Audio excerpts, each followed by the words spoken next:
Sejam bem-vindos a mais uma das nossas videoaulas. Nessa aula, nós vamos continuar o nosso estudo de Android. Vamos lá? Bem, primeira coisa, nós vimos diversos componentes durante esse nosso estudo. Vamos ver um novo componente. Que componente é esse? Esse componente é o spinner, que também é conhecido em outras linguagens de programação como Combo Box. Para você localizar o spinner na paleta, você vai lá em Containers e procura pelo componente Spinner. Se você colocar um spinner lá na sua telinha do seu aplicativo, você vai ver um componente mais ou menos dessa maneira aqui, ok? Um Combo Box. Se você clicar na setinha para baixo, ele vai abrir e mostrar os itens que tem nessa Combo Box. Bem, e quais são as principais propriedades de um spinner? Vejam, acompanhem comigo. Uma das propriedades é o ID, que vocês já conhecem. O ID, ele define o nome do componente que a gente usa ali no Find View by ID, certo? Uma outra propriedade importante é a propriedade Entries. A propriedade Entries vai definir quais são os valores que vão ser exibidos nessa Combo Box. Vejam o que eu informei nesse exemplo para esse Entries. @array produtos. O que é isso? @array significa que é um array, um vetor que vai estar definido lá no meu arquivo strings.xml, ok? Então, quando vocês encontrarem esse @array nesse entries, vocês vão observar o seguinte: esses valores eles serão mostrados na Combo Box, mas eles estão definidos no arquivo strings.xml. Assim, lá no string.xml você vai encontrar lá string array, o nome do seu array, produtos. Veja que esse nome bate com esse nome aqui, ok? E aqui estão os itens do meu array: laranja, feijão, macarrão, carne, sabão, ok? Quando você executar o aplicativo, vejam, os itens vão aparecer na Combo Box dessa maneira, quando você clicar na setinha para baixo, certo? E como recuperar aí o valor que foi informado no seu componente? Assim, primeiro, nós localizamos o componente usando o Find View by ID, passando o ID do componente, vejam que bate aqui com combo, nome produto, certo? Uma vez feito isso, a gente pega o nosso componente, que é do tipo spinner, e a gente chama o método getSelectedItem, e logo em seguida nós chamamos o toString, ok? Então, com isso, nós recuperamos o valor que foi selecionado na Combo Box. Outro componente, o ListView. O ListView ele é localizado no seguinte local da paleta. Vocês vão lá, passam por todos os itens, chegam em Legacy, ou seja, legado.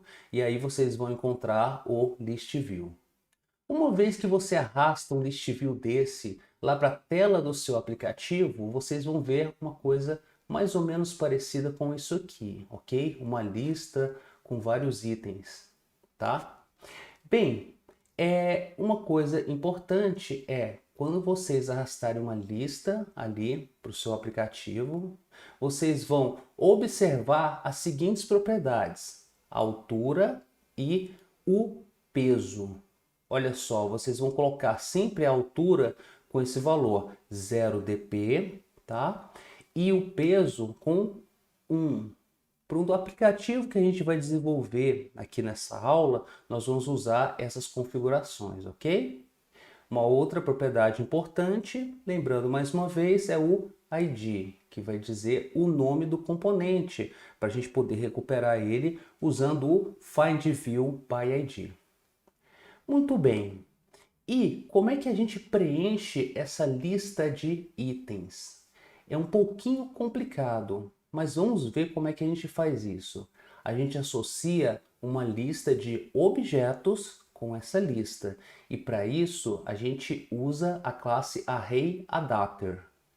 Como que a gente faz isso? Assim, Vamos dizer que eu tenho objetos do tipo produto, ok? Então, eu vou declarar um ArrayAdapter que vai tratar objetos do tipo produto. Eu crio esse ArrayAdapter usando new, ok? E eu passo para ele o quê? Bom, esse this é a minha tela, nós vamos ver logo em seguida, ok? Nós passamos aqui nesse exemplo, vejam só, um layout que vai ser utilizado por essa lista. E nesse caso eu estou utilizando um layout que já é fornecido pelo Android, que é o Simple List Item 1. Reparem que eu não estou recuperando esse layout simplesmente usando a classe r.layout. Vejam, antes do R tem Android, ou seja, android.r.layout, significando que eu estou usando o que? Esse layout que é fornecido pelo Android e não pela nossa aplicação, ok? E vejam, além desse layout do Android, eu estou passando ainda uma lista de produtos. Então, abstraiam esse código e vejam isso aqui como o ArrayAdapter está adaptando uma lista de produtos para ser exibida no meu list view. E uma vez criado esse meu adapter, vejam o que eu faço. Eu pego o meu list view, ok? E chamo o método setAdapter. Passo ele para o meu list view, ok? Então o adapter ele faz aí a cola entre a lista de produtos e o meu list view. Um list view usa um adapter para transformar objetos em componentes. Pensem no adapter como se fosse um adaptador, daquele que você usa, por exemplo, para transformar uma tomada americana e você conseguir ligar um aparelho com uma entrada diferente na nossa tomada brasileira. Um adaptadorzinho daquele. Ou seja, ele adapta uma lista de produtos para que essa lista de produtos seja vista como uma lista de componentes aqui no meu list view, ok? Sempre então que um novo objeto é adicionado na lista, importante pessoal, a gente precisa pedir para o list view para que ele seja atualizado. Veja, o list view ele é montado em cima dessa lista de produtos. Mas se vocês adicionam um novo produto nessa lista, é necessário pedir, avisar o list view que a lista de produtos foi atualizada. E como que a gente faz isso? A gente tem que pegar o list view, ok? Recuperar o adapter que a gente amarrou o list view e a gente tem que chamar o método notify dataset changed. Chamando esse método, o adapter vai ser notificado de que a lista de produtos mudou e aí o list view vai ser redesenhado. Caso contrário, pessoal, se a gente não chamar esse método, a gente pode adicionar diversos produtos nessa lista. O list view não vai mostrar esses produtos, ok? Só depois que esse método aqui for chamado no adapter. Bem, vamos então iniciar a construção de um aplicativo para que a gente possa ver aí na prática não só o list view, mas também o spinner. Vejam ele aberto aqui. Nesse aplicativo, o que nós vamos fazer? Nós vamos adicionar produtos nessa lista aqui, informando os dados do produto. Então a gente escolhe um produto aqui, ok? Informa o preço, marca um checkbox dizendo se esse produto é urgente ou não e clica em adicionar. Então, se a gente informar os dados do produto, clicar em adicionar, esse produto vai ser mostrado aqui nessa lista de compras, certo? A gente está usando um asterisco aqui para indicar que esse produto é urgente, ou seja, que no cadastro a gente marcou esse checkbox. Uma outra particularidade, um outro recurso desse aplicativo é que quando a gente der um clique longo aqui em cima de um produto ou pressionar com o dedo ali no nosso celular durante um tempo mais longo, vai ser aberto um pop-up para perguntar se esse produto deve ser removido ou não da lista, ok? Então, fazendo isso, a gente pode excluir um produto da nossa lista. Vamos ver como construir, então, esse aplicativo? Vamos lá. Qual o layout da nossa tela? Esse é o layout da nossa tela, pessoal. Nós vamos primeiro mudar o layout do aplicativo para linear layout. O nosso linear layout vai ser vertical, ok?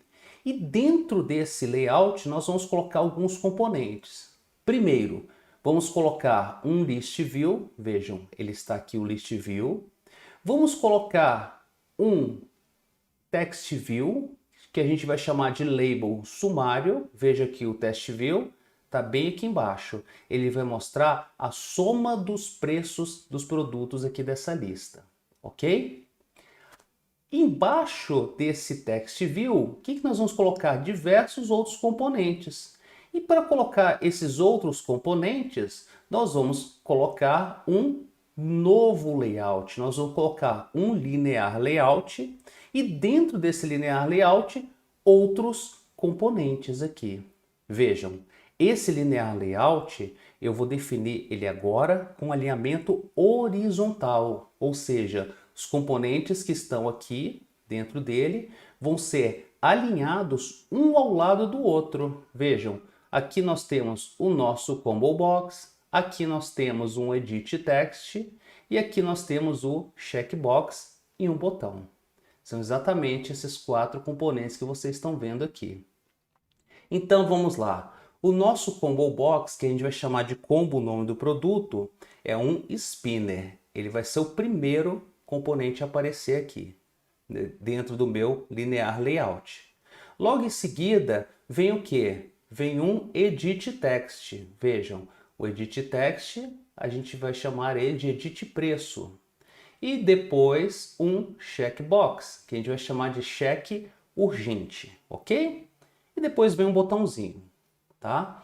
Então a ideia é que quando a gente clica nesse botão, um novo produto vai ser adicionado aqui no meu List View. Esse aqui é o layout da nossa tela. Vamos ver as propriedades dos componentes lá no nosso arquivo XML. Então, primeiro, nossa aplicação vai usar um linear layout do tipo vertical, ok? Aqui dentro desse linear layout, primeiro componente que vai vir é um list view, aonde eu estou definindo as seguintes propriedades. Acompanhe comigo. Largura, toda a linha, ó, match parent, ok? Então ele vai ocupar toda a largura, toda a linha disponível, toda a largura disponível. A altura 0dp, aquela configuração que eu falei para vocês alguns slides atrás. O peso 1, ok?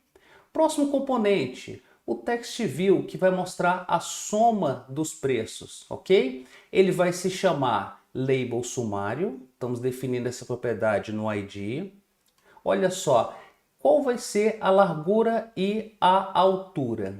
Wrap content, ou seja, ajustado ao conteúdo, tá bom? Então, olha só, olhando a construção da nossa tela, temos aqui o nosso linear layout e temos então o meu list view e o meu label sumário, tá? Vamos olhar para os outros componentes agora. Continuando, ó, nessa parte, linear layout, logo em seguida nós temos aqui, né, um linear layout com 1, 2, 3, 4 componentes. Então veja, aqui está ele, o linear layout, tá bom? E quais são as propriedades dele? A largura, toda a linha, ele vai ocupar toda a linha. Qual é a altura? Ajustada ao conteúdo, wrap content, ok? Então, o primeiro componente que vem dentro desse linear layout, que é do tipo horizontal, orientação horizontal, ou seja, os componentes vão aparecer um do lado do outro, ok? Primeiro componente, o spinner, que é o nosso combo box. Ele vai ter um ID de combo nome do produto, ok? Os itens dessa combo box vão estar definidos lá no arquivo strings.xml, porque eu estou usando aqui um @array. Então vocês vão lá no string.xml e vocês vão encontrar uma definição string array com o nome de produtos. Vejam, bate com esse nome aqui. Estou declarando um array no meu arquivo string.xml e esse meu array tem o nome de produtos. Vejam, bate aqui, produtos. E os itens estão definidos aqui nesse arquivo, ok? Logo em seguida vem um edit text. E quais são as propriedades dele? Ele tem um ID chamado edit preço, ok? E eu estou usando aqui um hint preço. O que é esse hint? O hint é um texto que aparece dentro da nossa caixinha de texto enquanto a gente ainda não informa um valor, ok? Então vai aparecer lá escrito preço. Você poderia colocar também, por exemplo, informe o preço, alguma coisa assim, tá bom? Hint, lembrando, em inglês significa dica, ou seja, você usa aqui um texto para dar uma dica para o seu usuário do que ele vai informar nesse campo. O componente seguinte é um checkbox. O que é importante aqui para a gente é que ele vai ter um ID chamado cheque urgente, ok? Nós temos agora um botão e esse botão, que propriedades importantes ele tem? A propriedade onClick, que a gente vai dizer que quando esse botão for clicado, vai ser chamado o método addProduto, ok? E o text é outra propriedade que vai dizer qual é o texto que vai ser exibido no botão. Vai ser o texto adicionar, ok? Então, esses são os componentes que vão aparecer dentro desse linear layout, que faz parte do layout mais amplo do nosso aplicativo. Agora, com relação ao código do nosso aplicativo, vejam, como a gente está lidando com uma lista de produtos, então nós vamos inicialmente definir aqui uma classe produto, para guardar o quê? Os dados de um produto que serão mostrados aí em um list view, ok? Quais são os dados de um produto? Eu estou colocando aqui um ID, um nome, um preço e urgente, ok? Nesse primeiro momento, nós não vamos nos preocupar com esse ID aqui, ok? Nós vamos ver isso aqui, ele vai ser importante quando a gente estiver falando da persistência, quando a gente for persistir esse objeto produto no nosso banco de dados. Sem persistir, o que é importante para a gente são esses outros atributos aqui, ok? Nós vemos aqui também um construtor. Esse construtor, ele recebe os dados de um produto, ou seja, o nome, o preço e o urgente.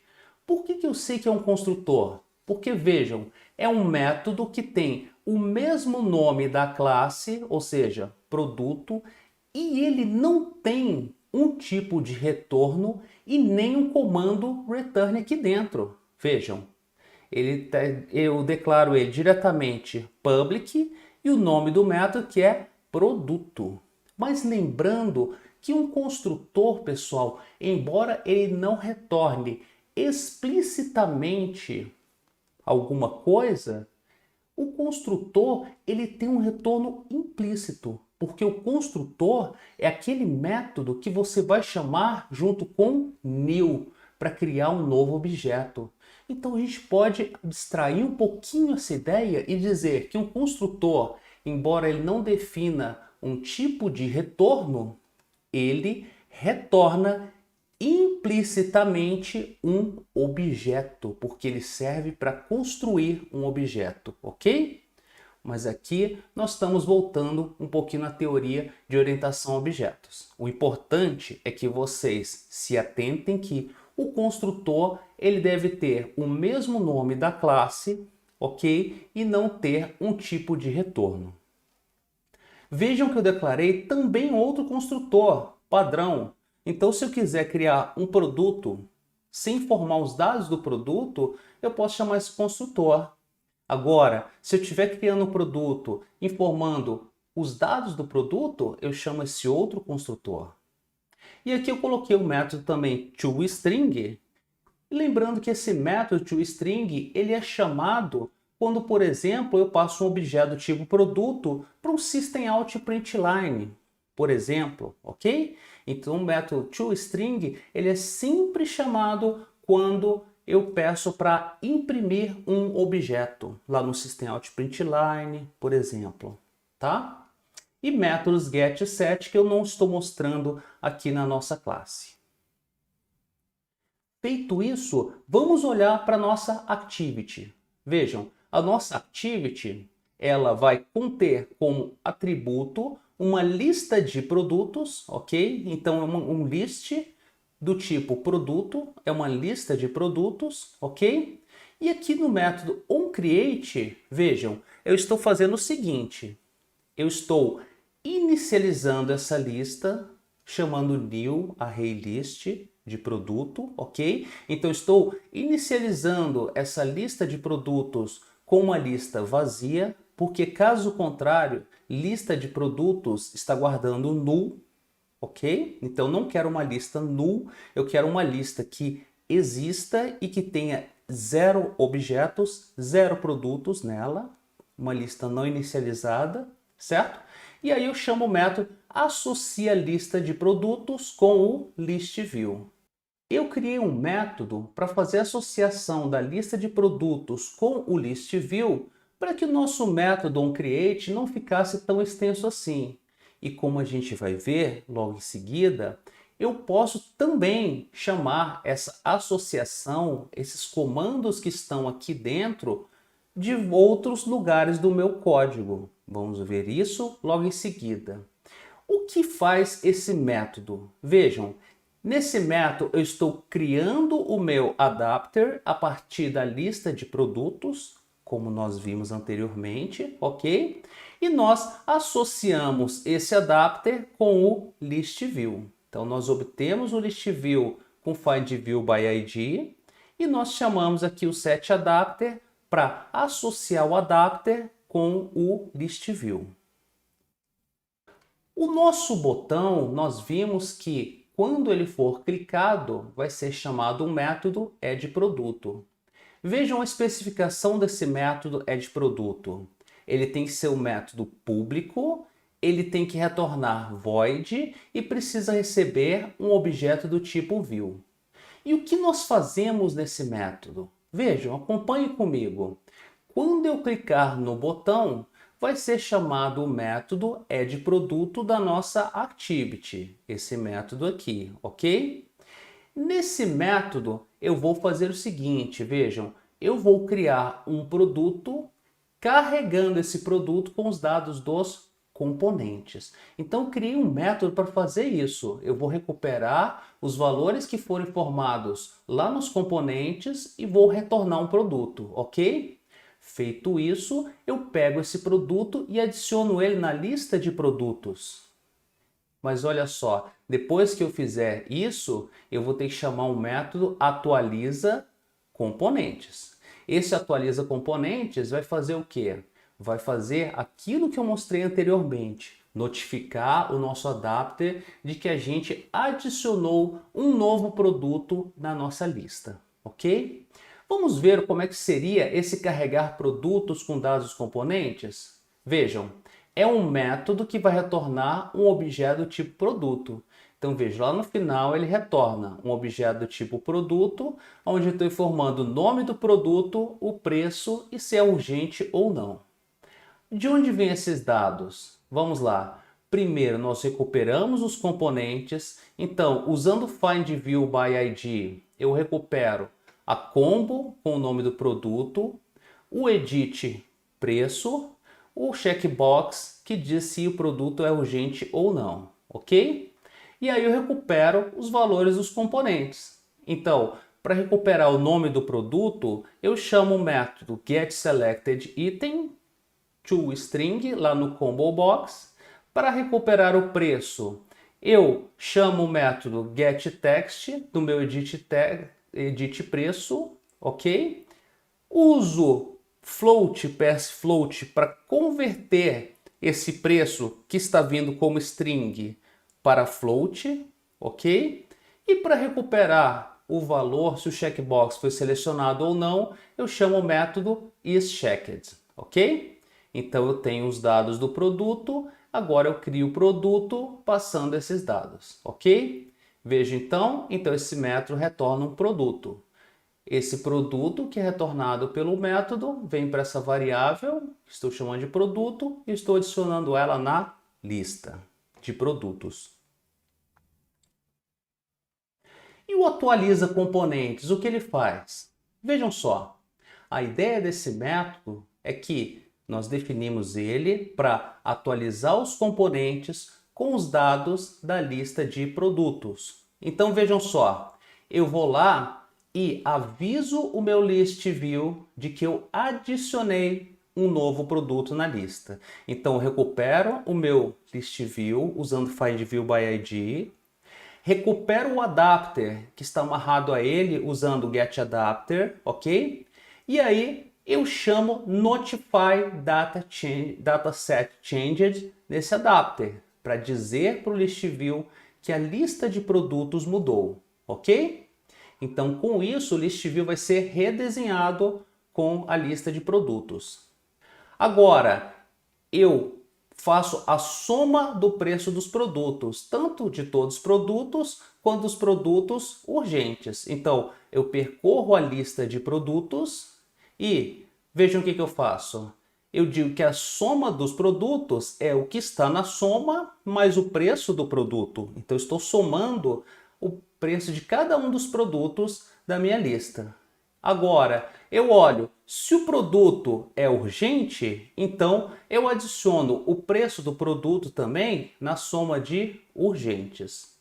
E aí, eu pego o meu label sumário, usando find view by ID, ok? E eu defino o texto dele da seguinte maneira. Total vai ser, aí eu mostro a soma dos produtos, ok? E urgente, eu mostro a soma dos urgentes. Então, eu estou mostrando aqui a soma dos produtos, todos os produtos, e a soma de todos os urgentes, ok?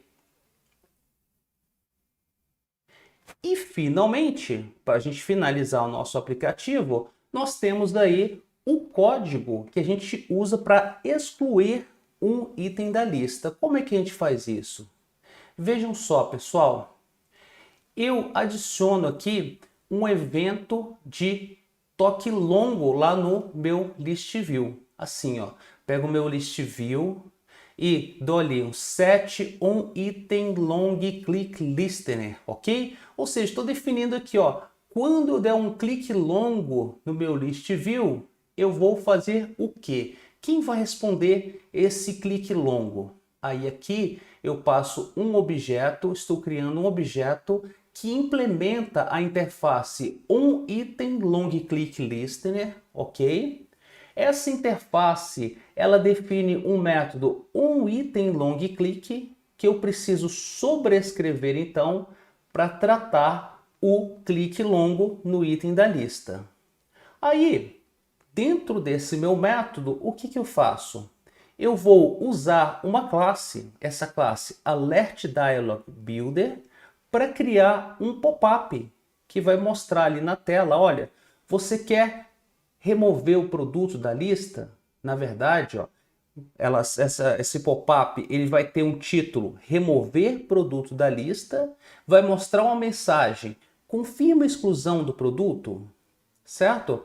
E aí vai ter dois botões lá, um botão não, ok? E um botão yes. O botão não, o que ele vai fazer se eu clicar ele? Nada, veja, ele não tem nenhum listener. Agora o botão sim, se for clicado, o que ele vai fazer? Aí eu tenho que fazer a mesma coisa, eu tenho que criar aqui um objeto que implementa a interface onClickListener para responder ao clique desse botão sim. Esse objeto precisa implementar um método onClick e aí, quando eu cliquei então yes nesse botão, ele vai fazer o quê? Vai remover o produto dessa lista de produtos. Então vejam, o que eu passo para a lista de produtos? A posição em que ele foi clicado, que vem lá de cima desse método onItemLongClick. Ele já recebe a posição do item que foi clicado. Então eu passo essa posição para minha lista de produtos para remover o produto naquela posição, ok? E aí eu chamo o atualiza componentes para redesenhar a nossa lista e também calcular novamente a soma dos produtos, ok? E feito isso, vejam só, a gente adiciona essa linha de código aqui lá no nosso associa lista de produtos com o list view. Estão vendo? Quando a gente define lá qual é o adapter do list view, a gente vai colocar essa chamada a esse método. Então, no momento que ele está associando a lista de produtos com o list view, ele já está também configurando esse evento de clique longo do list view, tá bom? Se vocês fizerem tudo direitinho, o seu aplicativo vai executar dessa maneira, ok? Vocês vão preencher aqui os valores de um produto, clicar em adicionar, ele vai ser adicionado na lista.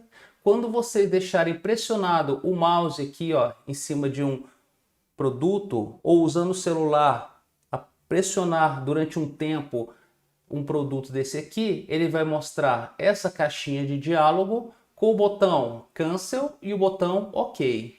O Cancel não vai fazer nada e o OK vai remover um produto da lista e redesenhar a nossa lista e também a soma ali que é mostrada logo abaixo da lista de componentes, ok? Esse é um exemplo bem interessante, a gente vai ter oportunidade de trabalhar ele na nossa aula síncrona. Agora a gente vai ver um outro recurso para que a gente possa aprimorar ainda mais esse nosso aplicativo, o recurso de persistência, ok?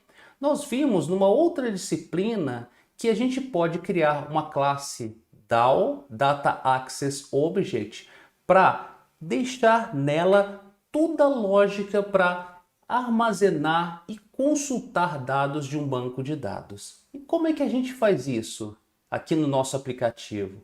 Vejam, a plataforma Android disponibiliza para os nossos aplicativos um pequeno banco de dados chamado SQLite, ok?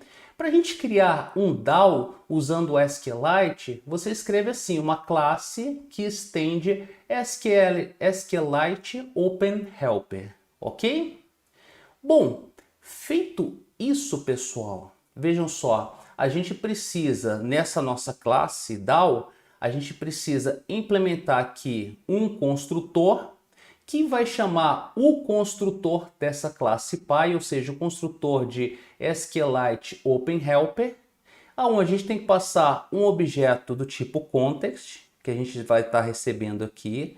Nós vamos ver que esse context nada mais é do que a nossa tela do nosso aplicativo, ok? E a gente passa aqui o context, o nome do nosso banco de dados que a gente vai estar utilizando, nesse caso nós estamos chamando ele de produtos.db, tá? E nós passamos também uma versão do nosso banco. Por que essa versão é importante, pessoal? Daqui a pouquinho a gente já vai ver, mas vocês começam essa versão com 1, tá bom? Então, vamos lá. Temos um método que a gente está sobrepondo aqui, lá dessa classe SQLite Open Helper, que é o método onCreate. Esse onCreate é um método que vai ser chamado para criar o nosso database se ele ainda não existir. Então vejam, a primeira vez que rodou a sua aplicação, o nosso aplicativo ele é esperto o suficiente para ver que o banco não foi criado ainda. Então ele vai chamar esse método onCreate. E vejam, o que eu tenho no onCreate? Eu tenho aqui um comando para criar a tabela de produto. Então o que ele faz? Reparem, ele recebe um database, que é o nosso banco de dados que ele está criando aqui, ok? Eu defino um comando DDL do tipo create table para criar a minha tabela de produto e eu simplesmente pego esse meu database e chamo o comando exec_sql. Execute esse comando SQL aqui para criar a tabela, ok? Mas vejam, esse onCreate vai ser chamado somente se o banco de dados não existir. Na segunda vez que você executar a sua aplicação, pessoal, esse método não vai ser chamado. Por quê? Porque o banco já existe. Ele não vai criar novamente a tabela.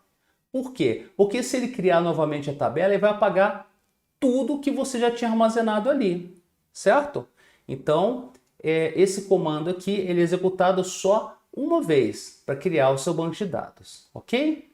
Agora, tem um outro método que a gente também sobrescreve aqui no nosso DAO, que é o onUpgrade. Agora, esse é interessante. E aqui é que aparece essa questão da versão.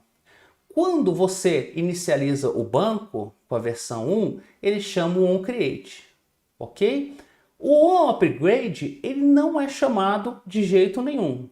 Agora, se você mudar a versão do banco para 2, o que vai fazer? O que vai acontecer?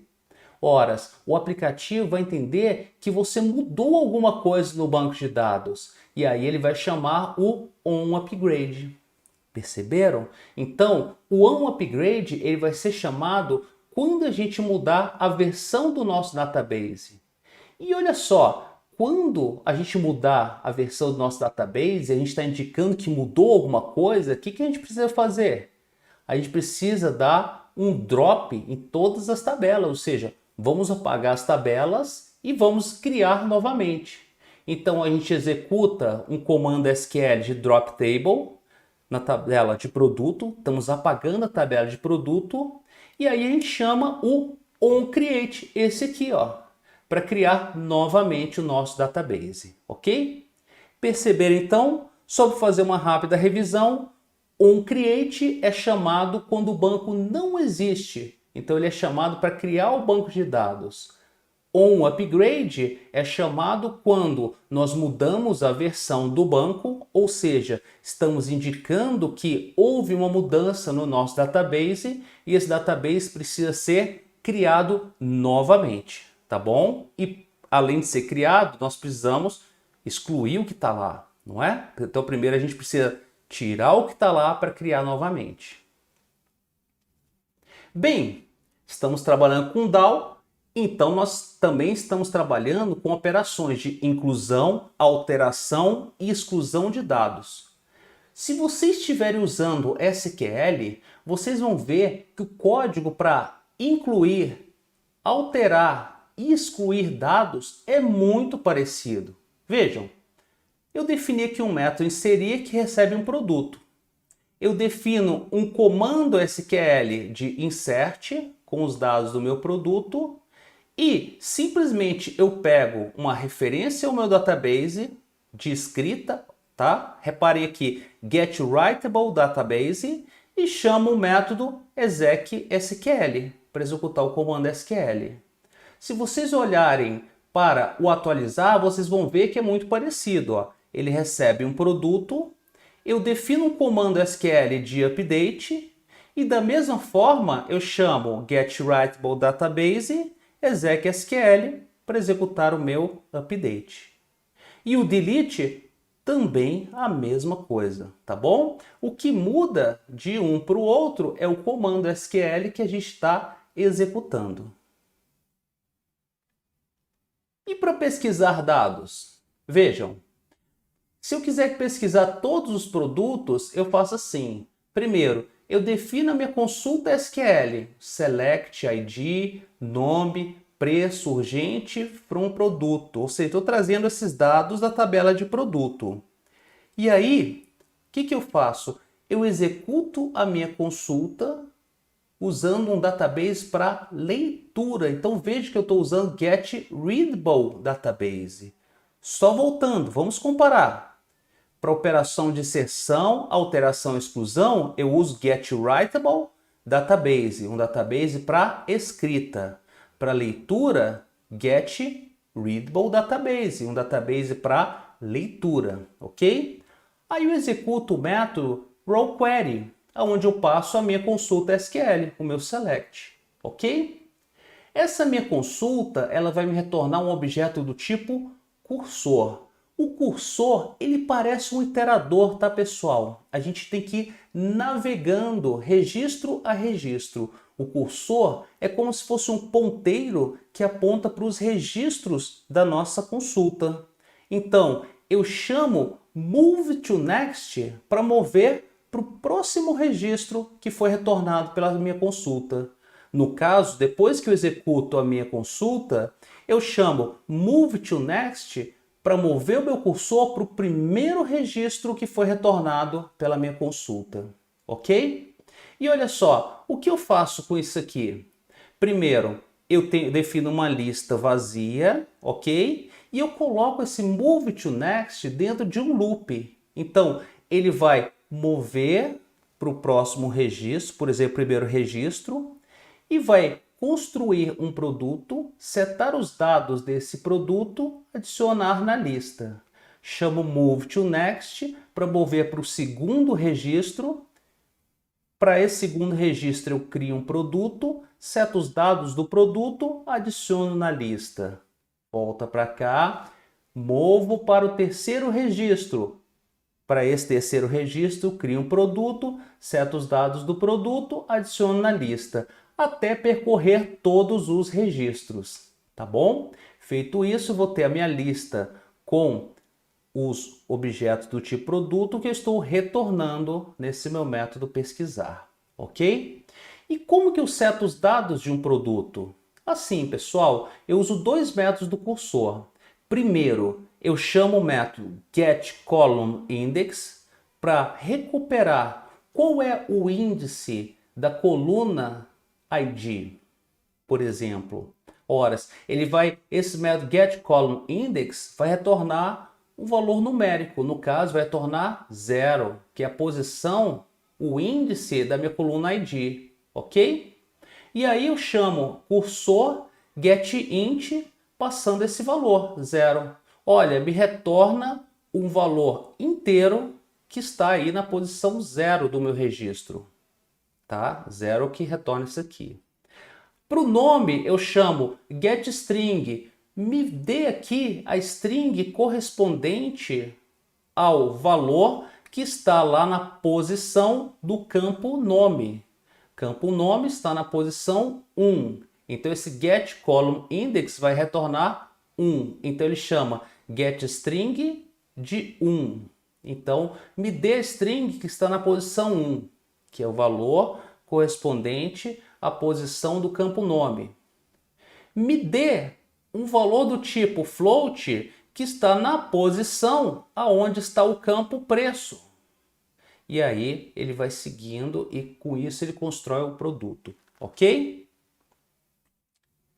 Bom, e como que a gente ajusta o nosso aplicativo para então que a gente possa então implementar essa persistência? Vejam, lá logo abaixo da declaração da lista de produtos, nós declaramos a nossa classe DAO como atributo dessa nossa activity, ok? Então definimos aqui um objeto do tipo produto DAO, crio usando new e vejam o que eu estou passando para o construtor, que é aquele context.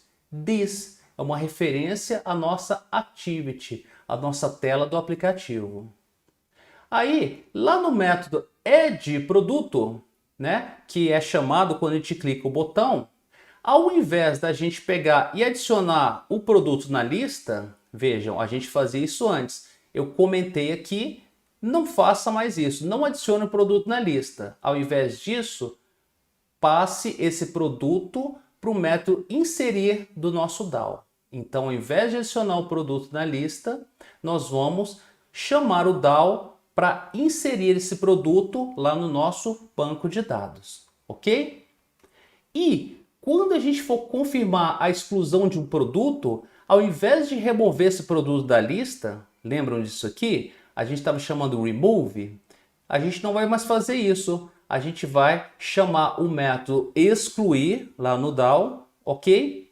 passando o produto que está lá naquela posição dada por pós-clicado, ok? Então repare, a gente não está mais nem adicionando e nem excluindo produtos da nossa lista. A gente está passando um produto para o DAO para que seja inserido ou para que seja excluído. E lá no nosso método onCreate, a gente pede para atualizar os componentes, tá? Então a gente coloca essa chamada desse método aqui no onCreate e lá no atualizar componentes, o que a gente faz? A gente vai fazer o seguinte, a gente vai então carregar a nossa lista de produtos com todos os produtos que foram cadastrados no nosso banco de dados. Então vejam, quando ele chamar atualizar componentes, ele vai limpar a lista, ok? Esvaziar a lista de produtos e vai colocar nela todos os produtos que estão cadastrados no nosso banco de dados. E com isso, o nosso aplicativo agora vai manter os dados cadastrados, mesmo depois que a gente finalizar esse nosso aplicativo. A gente pode sair dele, pode desligar o celular. Quando a gente ligar o aplicativo novamente, os dados vão estar lá cadastrados, armazenados para a gente utilizar novamente, ok? Bom, para a gente finalizar essa nossa aula, vamos ver uma outra abordagem que a gente poderia utilizar então para persistir dados. A gente também pode persistir dados sem usar SQL. Eu, particularmente, professor Luiz, eu prefiro a abordagem usando SQL, porque a abordagem usando SQL ela é mais direta, você não precisa trabalhar com tantas classes, com tantos parâmetros. Mas vamos conhecer essa abordagem. No método inserir do seu DAO, você poderia trabalhar da seguinte maneira. Você declara um objeto do tipo Content Values, ok? E aí você chama o método put desse Content Values para definir o valor de cada um dos campos. Então olha só, eu vou definir o valor do campo nome, vai ser o quê? O que está no produto getNome. O valor do campo preço vai ser o valor que está em produto getPreço. Então estou definindo os valores de cada um dos nossos campos. Isso é parecido com um map, tá pessoal? A gente estudou um map em outra disciplina, né? Então a gente está definindo para cada campo o valor desse campo. E aí a gente vai chamar o método insert e ao chamar insert a gente passa a tabela, o nome da tabela, produto e os valores. Então esses mapeamentos que a gente fez, ok? Então reparem, não estamos usando SQL aqui, mas estamos usando essa classe Content Values, ok? O atualizar é parecido. Nós também definimos os valores para cada um dos campos usando Content Values, ok?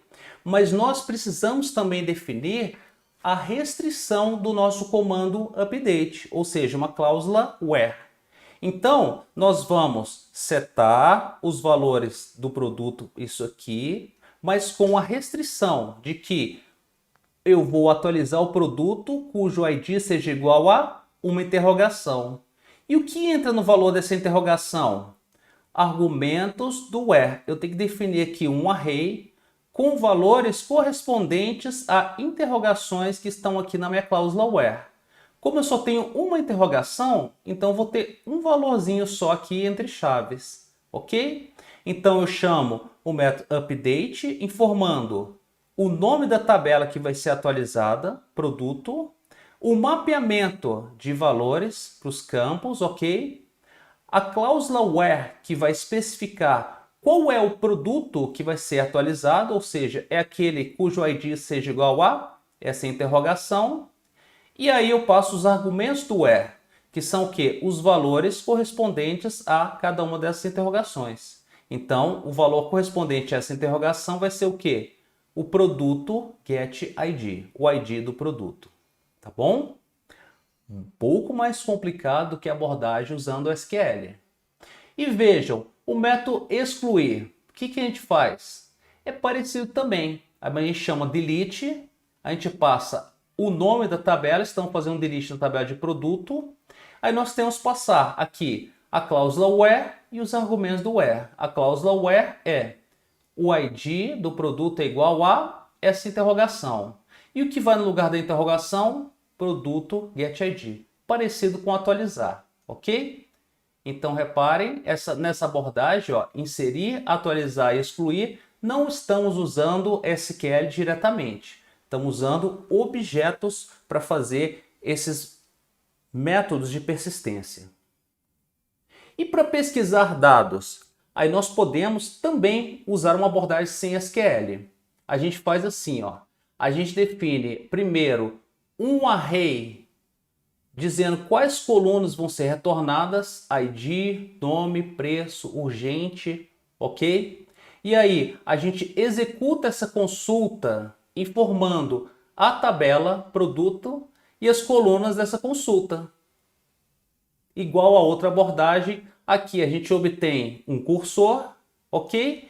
E esse código daqui para baixo é semelhante ao código que a gente já analisou. Nós vamos movendo registro a registro no cursor e para cada registro a gente constrói um produto, adiciona na lista, ok? Então o ponto diferente é isso aqui. Ao invés da gente construir um SQL, a gente define quais são as colunas da consulta, ok? E chama aqui query, passando qual é a tabela e as colunas. Se a gente estiver pesquisando um dado específico, por exemplo, eu quero pesquisar um produto específico, passando o ID dele, o que eu faço? Eu defino as colunas da consulta, eu defino uma cláusula where e eu defino quais são os argumentos desse where, ou seja, os valores que vão corresponder a interrogações que estão no meu where.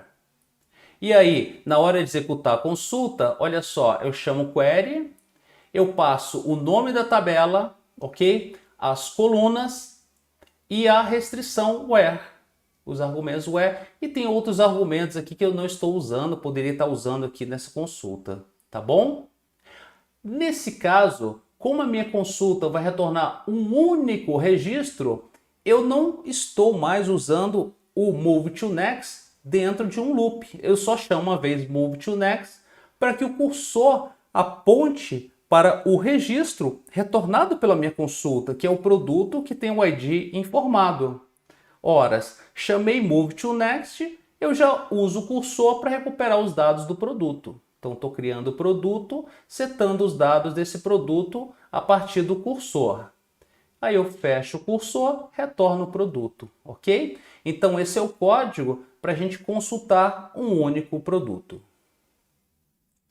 Com isso, então, a gente conclui essa nossa aula. Ela foi bem extensa, mas eu acho que a gente teve a oportunidade de ver um exemplo bem assim abrangente. E não só esse exemplo, como também a questão da persistência de dados, que é muito importante para os nossos aplicativos Android. Muito obrigado. Então, até a nossa próxima aula e bons estudos.